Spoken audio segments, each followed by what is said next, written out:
आप देख रहे हैं WLBS न्यूज। चैनल को सब्सक्राइब करना और बेल आइकन को प्रेस करना ना भूलें। सम्मानित मेरे मंचासीन पिता तुल्य हमारे ठौरे साहब, पिता तुल्य कामड़े जी, मेरे बड़े भाई बागड़े जी एवं मेरे मित्र साहब घाटोड़ साहेब, आदरणीय संदीप बागड़े जी, पासवान साहेब एवं मेरे मुकेश भाई एवं उसके बाद सुजाता महिला मंडल, आप सबका मैं धन्यवाद करता हूं। आपने मुझे दो शब्द बोलने का मौका दिया। और सुजाता और आम्रपाली, ये दो शब्द बड़े फेमस है बुद्धा के समकालीन। सुजाता और आम्रपाली, सुजाता ने खीर खिलाई, बुद्धा को ज्ञान प्राप्त हुआ। आम्रपाली गणिका थी ऐसा कहा जाता है, बट आम्रपाली गणिका नहीं थी, आम्रवन की रक्षिका थी।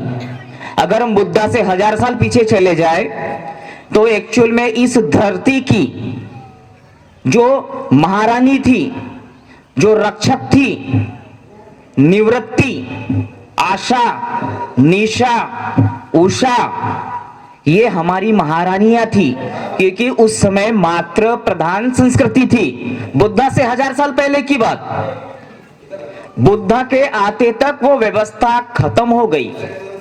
मनुवादियों के द्वारा हमारी माँ बेटियों से शादी करने के बाद में वो व्यवस्था धीरे धीरे वो विलुप्त होते गई और सुजाता और आम्रपाली पर आकर टिक गई। मात्र प्रधान संस्कृति, वैदिक शास्त्र की खोज लेडीज ने की, आयुर्वेद की खोज लेडीज ने की। लेडीज ने क्यों की? क्योंकि लेडीज जब प्रेग्नेंट होती थी तो उसे एक जगह रुकना होता था और एक जगह रुक करके उस जगह को साफ करना होता था, और साफ करने के बाद क्या उपयोगी चीज है उस चीज को ग्रहण करना होता था, उस चीज को अपने पति के लिए, अपने बच्चों के लिए संरक्षित करना होता था। इसलिए सारी चीजों की जनक स्त्री। लेकिन आज कंडीशन क्या है स्त्री की? आज क्या कंडीशन है? मुझे साड़ी चाहिए, गहने चाहिए, टाइम पे पति चाहिए, टाइम पे बच्चे चाहिए। हमारे महापुरुष ने जो किया उसका क्या? हमारी माताओं ने किया उसका क्या? माता रमाई को ऐसा नहीं लगा होगा कि मेरा पति बैरिस्टर है, मुझे भी गहने चाहिए, मुझे भी घूमना है, मुझे भी गोवा जाना है, मुझे भी दादर जाना है, मुझे भी जूहू चौपाटी जाना है। एक अनपढ़ गवार अड़ानी लेडी 50 रुपया बाबा साहब देते थे, हमारे पुराने वक्ताओं ने बताया, तो वो 1.5 रुपयों की पुड़ी बांधकर रखती थी कि 1.5 रुपए से ऊपर हमारा पैसा खर्च होना ही नहीं चाहिए। वो 1.5 रुपए में भी 5 पैसे 10 पैसे बचा लिया करती थी। हमारे देश की पहला महिला अर्थशास्त्री, अगर पहली महिला शिक्षिका सावित्री माई है तो हमारे देश की पहली महिला अर्थशास्त्री वो माता रमाई। लेकिन हमने क्या सीखा है? हम जयंती मना लेते, घर चले जाते, मामला खत्म हो जाता है। हम कभी समाज में जाकर बात करते कि चलो हम 4 औरतें मिलकर के 2 गांव में जाए, वहां हमारी बात रखे, हम अपने महापुरुष का इतिहास बताएं, क्योंकि गांव में अनपढ़ गवार लोग ज्यादा होते हैं और वो तुम शिक्षित लोगों की तरफ आशा की नजरों से देखते हैं कि आएंगे ये कुछ बताएंगे, और आप गलत भी बताओगे तो वो सही मानेंगे क्योंकि आप उनसे ज्यादा पढ़े लिखे हो। माता रमाई अनपढ़ गवार होते हुए भी बाबा साहब के बीच में कभी रोड़े नहीं बनी। रोड़ा कब बनी? पासवान साहब ने बताया कि 4 बच्चे मर गए तब रोड़ा बनी, क्योंकि तब उसके दिल का जो बोझ था वो खत्म हो गया था। क्यों नहीं होगा? अरे तुम्हारा बच्चा एक दिन के लिए बीमार होता है तो तुम रात दिन एक कर देते हो, उसके 4 बच्चे मर गए, क्यों नहीं बोलेगी वो? उस टाइम में बाबा साहब कितने बड़े विद्वान थे, ये मुद्दा नहीं था। उनके 4 बच्चे मर गए, इसका बोझ था और वो बोझ उसने उतारा, और उतारना स्वाभाविक भी था। 4 बच्चे मरने के बावजूद भी बाबा साहब रह रहे कि समाज के लिए भाग रहे, समाज के लिए भाग रहे, बच्चे मर रहे, बाबा साहब पढ़ने जा रहे, बच्चे मर रहे, बाबा साहब पढ़ने जा रहे। उसके बावजूद भी जब पैसा कम पड़ गया, साहू जी महाराज जब डेथ हो गई तो पैसा देना बंद हो गया, तब भी बाबा साहब पूछते, रामू तुझ्या जवळ काही आहे का? उस समय बाबा साहब को इंग्लैंड के संविधान की बुकें खरीदना था, वो भी सेकेंड हैंड। तब माता रमाई ने जो 5-5 रुपए बचा करके रखी थी, वो पैसे बाबा साहब को दी थी। वो चाहे तो छुपा सकती थी। अभी की लेडी से तो अपने पति का वो शायद परसों वर्ष भी ढूंढती है, ये भी कुछ देखा है मैंने, जेब भी चेक करती है। जैसे ही शाम को घर से वापस आया नौकरी से, सारे पैसे बचे कि नहीं बचे, कि गड़बड़ तो नहीं कर दिया इसने उधर कहीं। लेकिन उस लेडी ने पैसे जो बचा बचा कर गठरी बांध बांध कर जो रखी थी, वो पैसे बाबा साहब को दे दी। तो उनसे सीखने लायक मामला ये है, हम ये नहीं बोलते आप रात दिन काम करिए, आप अपने बच्चों का पेट काटिए, नहीं बोलते हम। एक आध घंटा जाकर के कहीं ना कहीं 2 बात कीजिए, माता रमाई के बारे में, माता सावित्री के बारे में, माता जिजाऊ के बारे में। लेडीज मिलकर सिर्फ लेडीज के बीच में बात कीजिए ना। पर कहां करते हैं हम, सिर्फ जयंती मनाते हैं, बुद्धम शरणम गच्छामि 63 पंचशील लेते हैं, घर जाके सो जाते हैं। और गांव का समाज को भी ऐसा लगता है इनको नौकरी मिल गई है, बिल्डिंग बांध ली, बिल्डिंग पे बिल्डिंग बांधते जा रहे। गांव का भी समाज को ऐसा लगता है हाँ, ये हमारे किस काम के, ये तो अपना घर भर रहे हैं। तो हमारा कॉम्बिनेशन ही नहीं हो रहा है ना। गरीब और अमीर के बीच की जो हमने खाई पाटना था, वो खाई पाट नहीं रही है, वो खाई बढ़ रही है। और उन्हीं गरीब समाज के बीच में जाकर के हमारा दुश्मन हमारे खिलाफ में हमारे आदमी को खड़ा कर देता है। और बाद में हम क्या बोलते हैं सिटी के लोग, साले गांव के लोग बेईमान है। अरे बेईमान हम लोग हैं जिनको नौकरी है, जिनके पास पैसा है, क्योंकि तुम गरीब के बीच में नहीं जाते हो। गरीब के बीच में जाते, गरीब के बीच में सहानुभूति पैदा होती। 2 अप्रैल का SC/ST एक्ट आंदोलन के खिलाफ में जो आंदोलन हुआ, सबसे ज्यादा गांव के लोग आए थे। पासवान सर सही है, बागड़े सर, ऐतिहासिक आंदोलन था वो। और यहाँ के लोग सो रहे थे, सौसर के लोग सो रहे थे, जिनके पति अच्छी अच्छी नौकरी में है, वो उनकी पत्नियां घर में सो रही थी। ये मेरा आंखों देखा हाल है। ये कहने का मतलब ये है कि ये महापुरुष हमें सिखाते कि आगे करना क्या है। जयंती मना करके घर में जाके चुपचाप सोना नहीं है। इनके संघर्ष को आगे कैसे बढ़ाए, इनके संघर्ष को हम क्या सीखा हमने अभी तक। अभी सब कुछ खत्म हो चुका है, बचा क्या है हमारे पास में।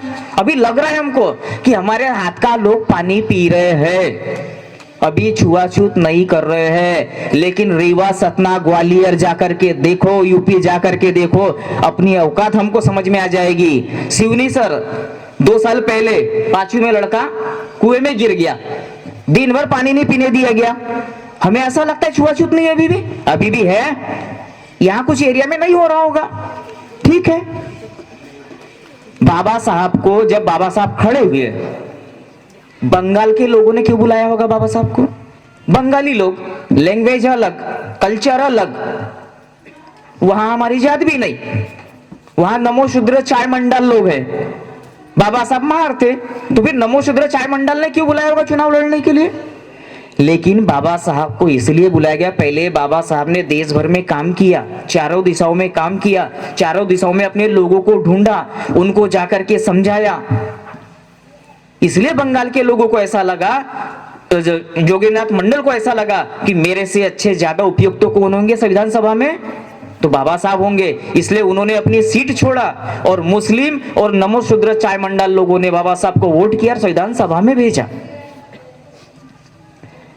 केवल मेरा उद्देश्य रमाई की जयंती मनाना उद्देश्य नहीं है, ये होते रहता है, ये चलते रहता है, रूटीन में चलने वाला काम है। पर इस मनाने के जयंती मनाने के पीछे हमको अपना इतिहास बताना है कि हमें करना क्या है, आगे प्लानिंग होनी चाहिए। ये बुद्ध विहार किस लिए था? 63 पंचशील के बुद्ध विहार नहीं था, ये हमारा प्राइमरी स्कूल है। ये नालंदा महाविहार कहा जाता है, नालंदा महाविहार, तक्षशिला महाविहार, आज जिसको हम महाविद्यालय बोलते हैं, यूनिवर्सिटी बोलते हैं, उसको उस टाइम में महाविहार कहा जाता था। 10,000 बच्चे पढ़ते थे, 1500 टीचर हुआ करते थे, 10 किलोमीटर दूर से एग्जाम हुआ करती थी। वहां का द्वारपाल PhD हुआ करता था, द्वारपाल, वो भी 10 किलोमीटर पहले फर्स्ट एग्जाम होती थी। लेकिन हमने क्या किया, इसको पूजा का स्थान बना दिया। करो पूजा, कोई तकलीफ नहीं है, पर यहां पर हमारे बच्चों का एजुकेशन भी होना चाहिए। भारतीय बौद्ध महासभा में बाबा साहब ने 10 पॉइंट लिख करके रखे हैं कि बुद्ध विहार क्या क्या होना चाहिए बुद्ध विहार में। यहाँ वृद्धाश्रम भी होना चाहिए, यहाँ प्राइमरी हेल्थ सेंटर भी होना चाहिए, यहाँ एजुकेशन सेंटर भी होना चाहिए, यहाँ कोचिंग सेंटर भी होना चाहिए।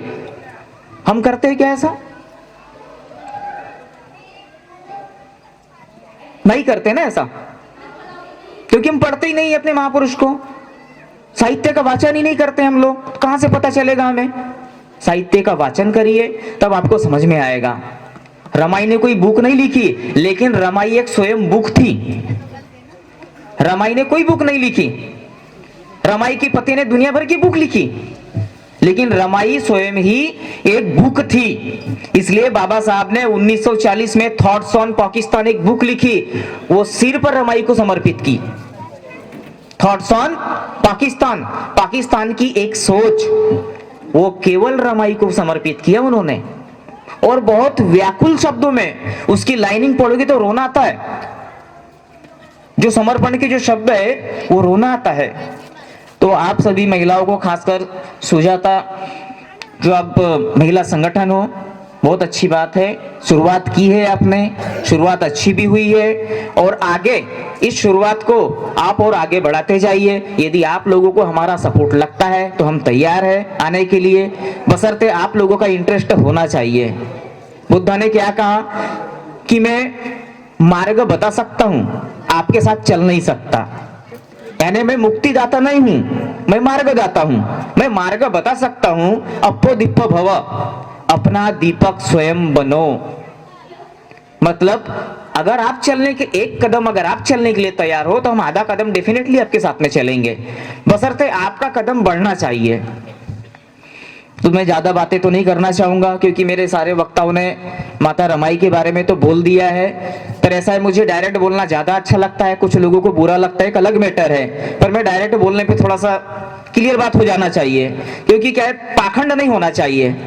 ये तो बाकी लोग भी पूजा करते हैं, बाकी लोग भी नारियल फोड़ते, अगरबत्ती लगाते हैं और अपने घर चले जाते हैं। पर ये हमारा मुद्दा नहीं है, ये हमारा मुद्दा नहीं है। तो इतनी बातों को मैं कह करके अपनी बातों को विराम देता हूं। जय भीम, जय रमाई, जय ज्योति, जय जिजाऊ, जय भारत।